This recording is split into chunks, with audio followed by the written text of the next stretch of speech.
Unang nakita sa kuha ng CCTV ang nakamotorsiklong pulis Maynila na si PO1 Manuel Cabusaw habang binabagtas ang kahabaan ng Tomas Mapua sa area ng Santa Cruz, Maynila.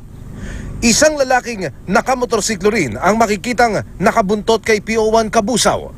Gumilid at nagmenor ang pulis pagdating malapit sa isang tindahan, pero bago pa man siya tuluyang makahinto, pinagbabarila ang pulis ng naka-helmet na rider na nakabuntot sa kanya.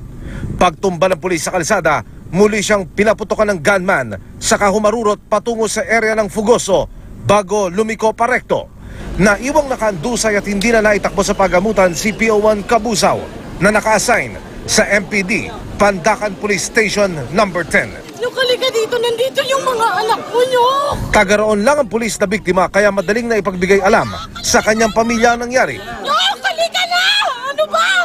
Nakarecover ng mga ebidensya ang PNP Scene of the Crime Operatives pero hindi sila nagbigay ng anumang komento.